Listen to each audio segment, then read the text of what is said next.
seja muito bem-vindo a mais um VeraCast e hoje, 4 de fevereiro, é o Dia Mundial do Câncer. Uma oportunidade, então, para a gente compartilhar aqui informações importantíssimas e também atualizadas sobre a prevenção e o controle da doença. E para falar com propriedade sobre esse assunto, nós contamos aqui hoje com a Carmela Nicolini, que é gerente executiva de Oncologia do Hospital Care. Bem-vinda ao VeraCast, tudo bem? Obrigado, Marcelo. Obrigado pelo espaço e pela oportunidade. A gente é que agradece demais, viu? Também comigo aqui o Dr. André Sassi, coordenador médico de Oncologia do Veracruz. Como vai, doutor? Tudo bem, muito obrigado pelo convite e é um prazer compartilhar informações com vocês de uma maneira tão leve como agora. Aqui no VeraCast, o câncer já foi tema em alguns episódios, né? Por exemplo, falamos muito sobre a importância do diagnóstico precoce no Outubro Rosa, no Novembro Azul, em todas essas ocasiões. O que chama muito a atenção da gente quando a gente vai olhar para números, né, para dados, é que a cada ano mais de 7,5 milhões de pessoas morrem no mundo todo em decorrência do câncer, né? Então, eu queria entender, para a gente começar nosso papo aqui hoje, como é que vocês veem essa estatística, como que a gente pode aproveitar o dia de hoje para conscientizar as pessoas? Acho que a gente vê com mais responsabilidade ainda, né, André?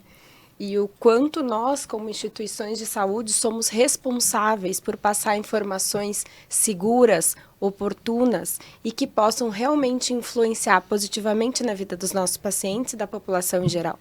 De acordo com alguns estudos, 1,5 milhão, né, de mortes por causa do câncer poderiam ser evitadas se tivéssemos aí medidas adequadas, né, no geral. O câncer é muito causado por envelhecimento, que é uma coisa que não é evitável. A idade avançando, o risco de câncer aumenta, mas existem várias outras atividades que a gente tem no dia a dia que aumentam o risco de contrair a doença, de desenvolver a doença. E hábitos saudáveis são relacionados a uma vida mais saudável, inclusive a diminuição do risco de câncer também. E o número aumentado, ou cada ano que passa aumenta o número de casos de câncer no Brasil, no mundo, e aumenta o número de mortes também. Uma das causas é o envelhecimento da população, mas a outra causa é justamente a despreocupação com hábitos saudáveis. E acho que é isso que a gente precisa buscar, é a prevenção. Além dos avanços de tecnologias que a gente faz nos tratamentos, quando o paciente já tem a doença, evitar que essa pessoa vire um paciente é fundamental. É muito interessante a gente observar essas possibilidades, né, esses fatores e o que nos diz respeito também, né? Por isso que a informação de qualidade, informação precisa é tão importante, né? Essa estimativa de que 80%, 90% dos casos estejam associados às causas externas, vamos dizer assim, que causas seriam essas? Eu acho que está aí a nossa oportunidade, né, André? Como a gente já falou, hábitos de vida saudáveis, informação, o que a gente faz, né? Como Veracruz, como Oncologia Veracruz, a gente estimula a vida saudável, né? A corrida do Veracruz, por exemplo, é uma oportunidade que a gente tem de fazer a pessoa se movimentar, se preocupar, olhar para si. A gente tem toda uma preocupação com a questão diagnóstica, com a eficiência, com o acesso, né? Quando necessário da população. E eu acho que esse é o nosso papel, assim, né? É tentar, com as ferramentas que temos, atingir o maior número da população, que justamente como você falou, Marcela, existem possibilidades de influenciar positivamente o ambiente, a nossa vida, para que a gente diminua os riscos de ter a doença no futuro. Então, acho que essa é a nossa grande oportunidade. Complementando, Carmela, Marcela, a gente tem estudos científicos mostrando 4 pontos fundamentais na prevenção do câncer. Então, para diminuir essas causas externas, a gente recomenda como médico 4 pontos fundamentais. E em inglês eles chamam MEDS, que era como se fosse de medicamentos e tudo, mas M de meditação, então saúde mental, etc., mas meditação. E de exercícios físicos, de atividades, de evitar o sedentarismo. O D de dieta, então uma dieta saudável, com mais proteínas de origem vegetal do que animal, menos embalagens e mais cascas, né? E S de sono. Então ter um sono, uma noite tranquila, preservada, tudo isso, além de preservar o corpo de outras doenças, diminui a incidência de câncer também. Quando a gente fala de causas externas, 80% de causas externas, a gente fala de que não são questões do próprio corpo, não são doenças hereditárias ou mutações que a pessoa já carrega de si. São coisas que vêm de fora. Então, é o estresse, é uma dieta inadequada, é o sedentarismo, é a falta de autocuidado e autoconhecimento. Isso tudo leva, às vezes, a um relaxamento do corpo e, às vezes, até a questões inflamatórias que ajudam no desenvolvimento da doença. É aquilo que depende de ações nossas, mas também estão ligadas aí, vamos dizer, ao ambiente, a questões sociais e tudo mais. Sim, até causas externas de fato, como agrotóxicos, como poluição, como tabagismo passivo, por exemplo. Às vezes isso não depende da própria pessoa. Também o envelhecimento, às vezes é uma causa dita externa, mas que não é de fato, né? A gente não consegue, como eu falei no início, a gente não consegue evitar o envelhecimento. Quer dizer, envelhecer com saúde é fundamental, mas a gente pode buscar isso, a gente pode buscar diminuir a utilização de álcool, de evitar tabagismo, evitar a poluição ambiente, evitar alimentos inadequados também. E claro, tem a questão genética também, né? Tem essa influência, em alguns casos, em alguns tipos de formação de tumores. Pois é, ao contrário assim, existe um mito, né, geral de que boa parte dos cânceres é hereditário, ou se eu preciso ficar preocupado se a minha família tem muitos casos de câncer, eu tenho que ficar mais atento. Isso acaba acontecendo, mas o contrário acaba não sendo verdade. Quer dizer, se você não tem nenhum familiar, não tem uma síndrome familiar, ou históricos familiares muito ricos em neoplasias, você também tem que ficar preocupado, também deve fazer seus exames de rotina e ter uma vida saudável. Mas as síndromes familiares ou as síndromes hereditárias, que são essas causas de família, genéticas, herdadas, elas são raras. Elas não são a maioria dos cânceres que a gente tem hoje. Então, existe hoje uma especialidade chamada oncogenética, que estuda os pacientes que têm esse tipo de tumor e depois fazem um aconselhamento da sua família. Isso a gente oferece dentro do Veracruz Oncologia. É um programa bastante intenso e até, às vezes até gratificante. Quando a gente descobre alguma síndrome familiar, a gente consegue evitar que essa família desenvolva neoplasias avançadas, consegue diagnosticar muito mais precocemente todo mundo, consegue fazer um rastreamento adequado. Acompanhamento, vamos dizer assim. Sim.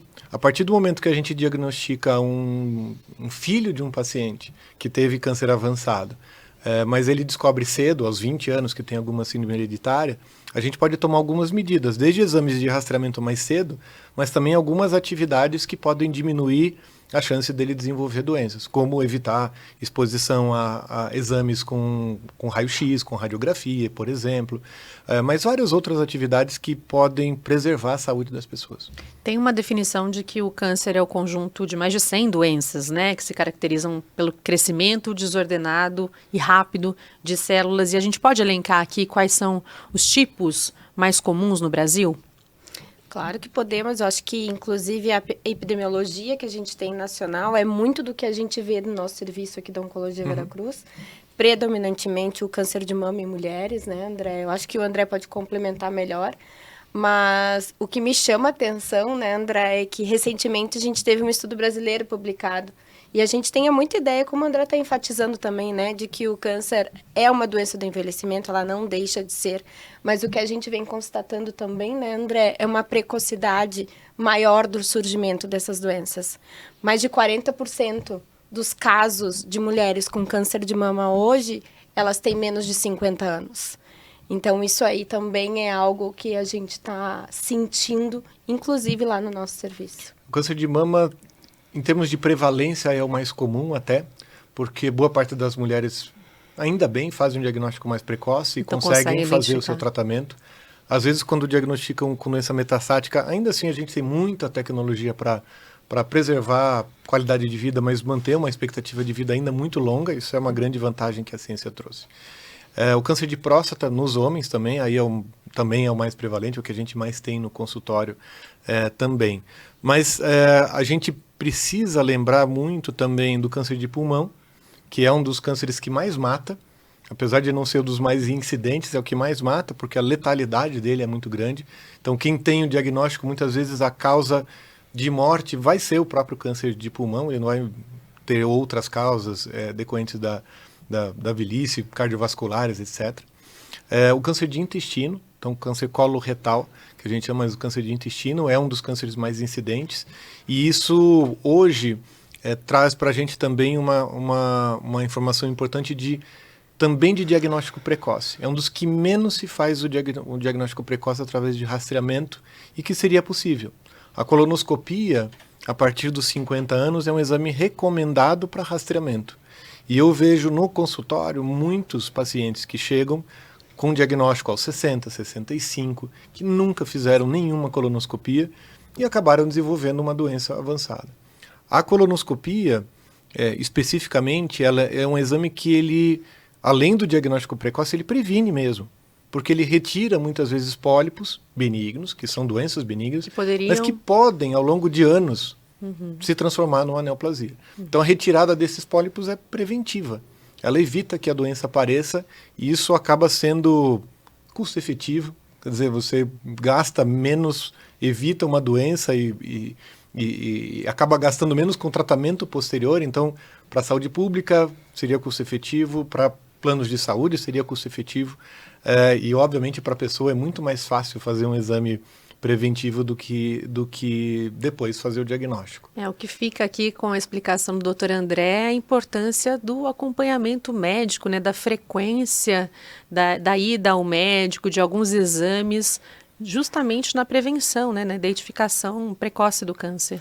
Justamente, e o tema deste ano é o paciente no centro do cuidado e a sua história no centro da conversa.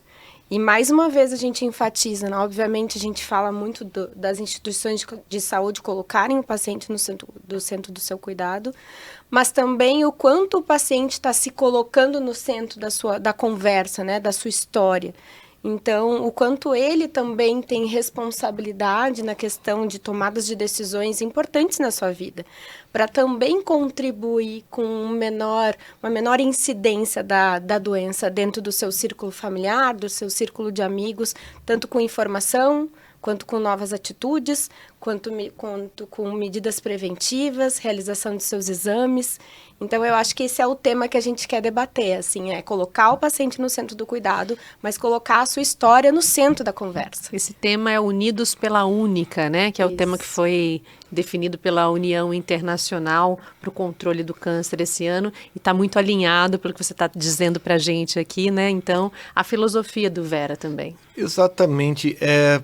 Transformar um pouco o cuidado médico, a consulta médica, de uma transferência de informações ou de uma prescrição de tratamentos por um médico simplesmente, para nos transformar em educadores mesmo. A gente educa o paciente. Então, a gente, além de passar a informação, a gente escuta muito. E a gente entende os valores, as necessidades que esse paciente tem, o que ele espera, quais são os medos que ele tem, quais são as expectativas de vida que tem. E a gente acaba informando sobre atitudes saudáveis, informando sobre a doença, informando sobre os tratamentos, as opções possíveis. Nunca tem certo e errado em saúde. Quer dizer, raras vezes tem certo e errado em saúde. Geralmente tem coisas positivas, coisas negativas, possibilidades, riscos, benefícios possíveis de tudo que a gente oferece. E colocar o paciente no centro da tomada de decisão, um pouco é isso. Não é delegar a responsabilidade totalmente para o paciente, mas a gente caminhar ao lado dele. Com informação, a gente decidir juntos sobre os próximos passos. Então, até justamente voltando à questão da colonoscopia, tem pessoas que não querem fazer colonoscopia, porque acham um exame chato, difícil de fazer, etc. E cabe a nós não dizer que é o certo fazer, mas explicar por quê.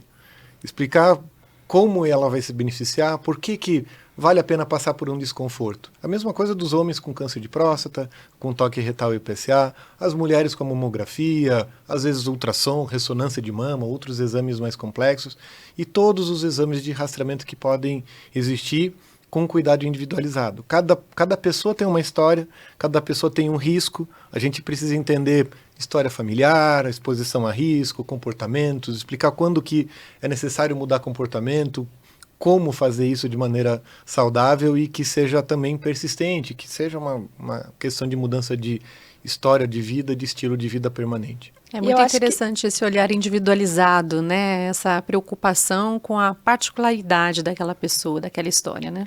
E é justamente essa é a missão do Veracruz Oncologia, é estar perto. Perto para educar, informar melhor, influenciar adequadamente as tomadas de decisões assertivas dos pacientes e da população.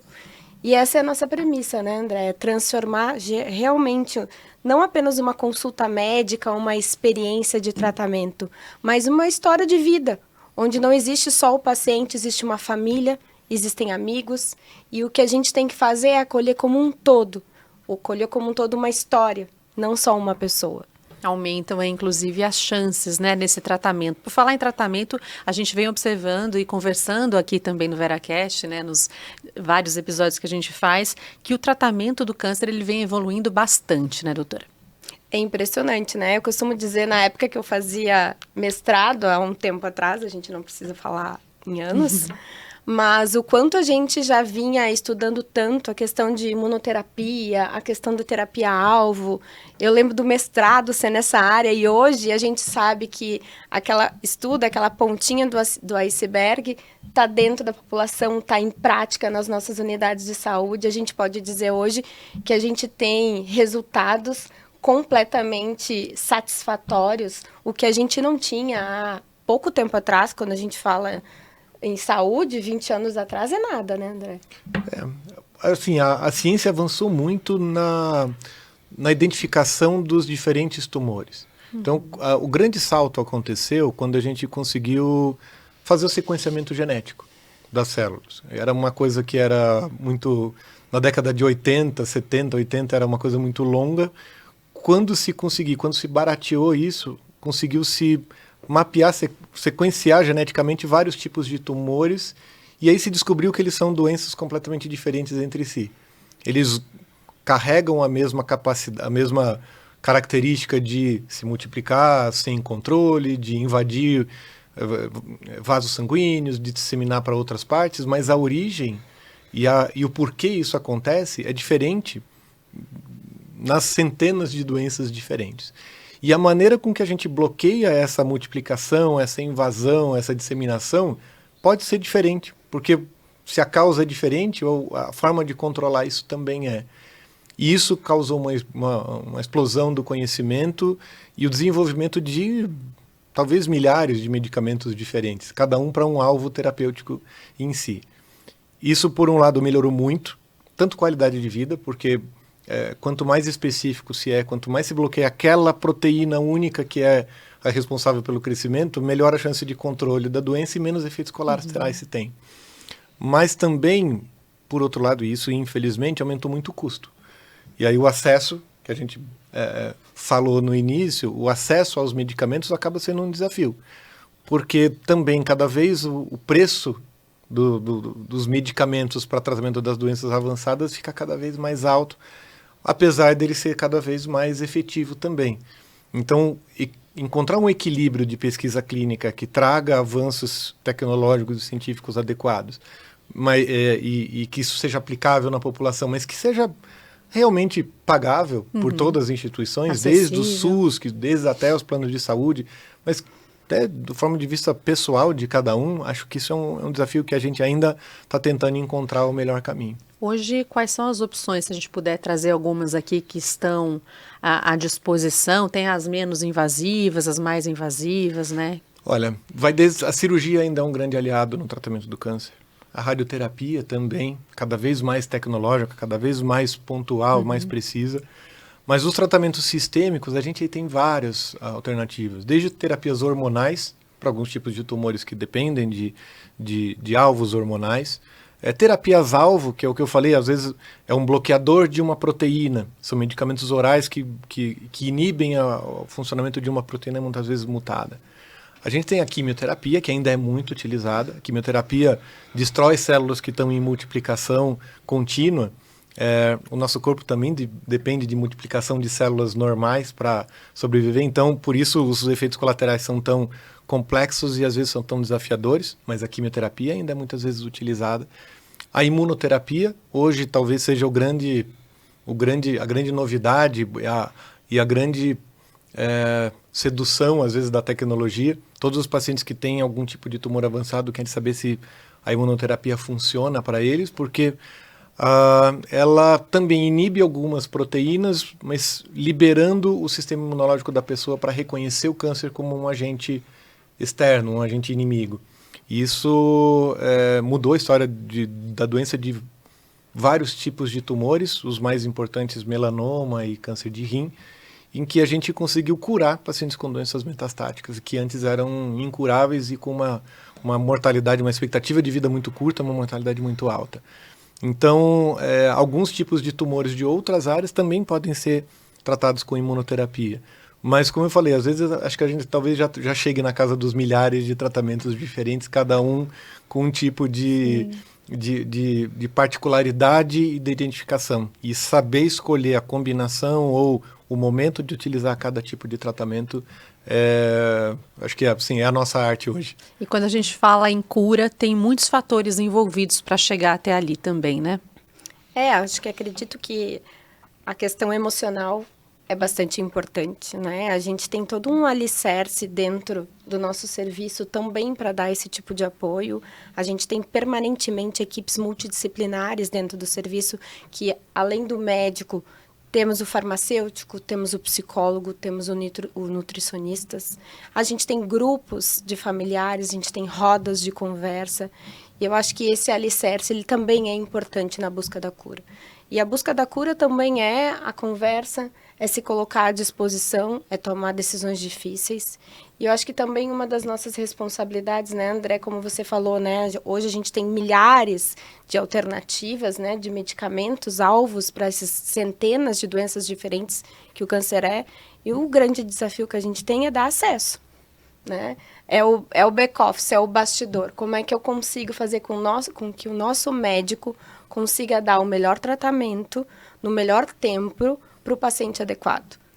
Quando a gente fala em cura, também tem influência a idade, quando esse câncer foi descoberto, se foi um diagnóstico precoce, isso também influencia bastante, né? Muito. Hoje, para falar dos cânceres mais incidentes, câncer de mama e próstata, quando a gente faz o diagnóstico precoce desses tumores, talvez a gente cure 90% ou mais dos tumores. Então, essa é uma diferença muito grande, por isso as campanhas de rastreamento. Porque a gente precisa fazer o diagnóstico precoce para curar mais pessoas. Mas quando a gente, às vezes, faz o diagnóstico de doenças mais avançadas, alguns pacientes também conseguem ser curados. A chance de cura é menor, mas ela existe. Então, saber também a combinação de tratamentos adequados que são necessários, quando ser mais agressivo, quando não ser. E até falar assim, saber quando a cura é realmente um objetivo desejável. A gente não deve sempre ser obstinado pela cura. Tem algumas vezes que, se eu conseguir controlar a doença bem, mantendo uma qualidade de vida boa, com uma expectativa de vida igual a se ele não tivesse a doença, ou próximo do que se não tivesse a doença, talvez seja uma alternativa bem interessante. E por isso, conhecer as particularidades, a história de vida, os desejos, as ansiedades de cada pessoa seja tão importante. Eu dou o exemplo do câncer de próstata. O câncer de próstata, muitas vezes, eu já ouvi instituições e organizações governamentais contra rastreamento de câncer de próstata. Porque se fala muito do superdiagnóstico, que seria o diagnóstico de pessoas que não precisariam ter o diagnóstico, que elas não morreriam daquela doença. Então, por exemplo, um tumor de próstata pouco agressivo, pequeno, e num homem de 85, 90 anos, provavelmente não vai matá-lo, não vai causar problema nenhum ao longo da vida dele se não for tratado. Mas a gente precisa saber que esse é um tumor pequeno, localizado e pouco agressivo. Se a gente não souber, esse paciente pode ter um tumor pequeno e agressivo, ele pode ter um tumor grande e moderadamente agressivo, que pode prejudicar a vida dele ao longo do tempo, mesmo sendo um paciente de 85 ou 90 anos. Então, o conhecimento é importante, mas depois, tendo o conhecimento, tendo a informação, saber o que fazer com ela. E às vezes dizer, olha, o seu tumor, ele é pequeno, ele não vai crescer ao longo de 10, 15, 20 anos, então eu neste momento, eu aconselho a não tratar. Vamos observar, vamos acompanhar. E não é necessário tratamento nenhum. Então, justamente essa obstinação pela cura, esse paciente pode ser curado, se for operado, mas o risco cirúrgico, a agressão de todo o tratamento, às vezes pode não fazer sentido para ele. E justamente esse é o aconselhamento, esse é o trabalho do médico de educar e não dizer assim, ó, aqui está a cura, aqui está o caminho que eu acho que é o mais adequado. Avaliação individual e a informação, né? Esse acolhimento em cada caso.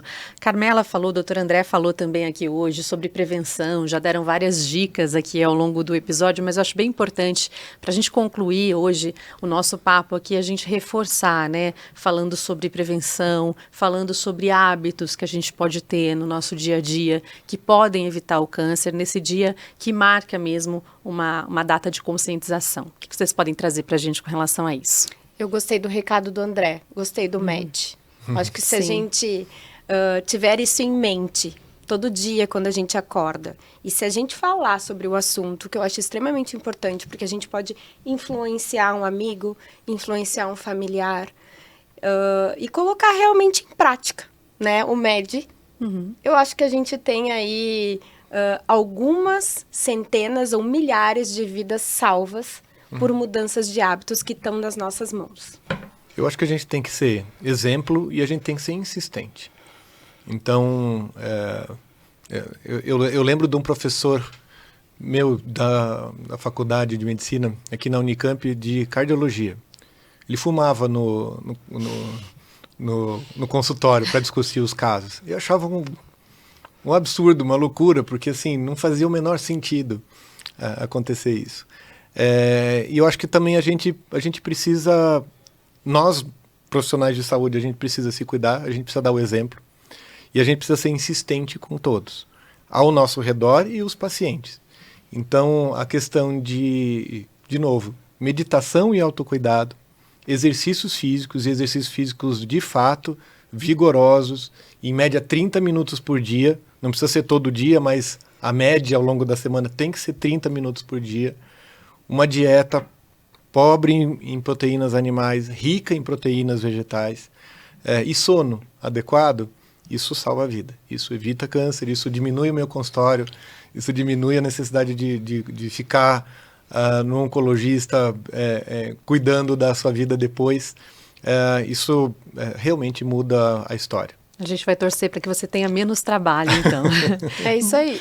Muito obrigada, viu, por essas informações valiosas, por tantas dicas preciosas, para que todos possam ter saúde, possam ter bem-estar. Carmela, obrigada pela participação. Eu que agradeço a oportunidade de estar perto. Obrigada, doutor André. Eu que agradeço o bate-papo delicioso. Foi um prazer tê-los aqui também. Agradeço especialmente a você que nos acompanha no VeraCast todas as terças-feiras, pontualmente às 8 da noite. E a gente se vê no próximo episódio. Até lá!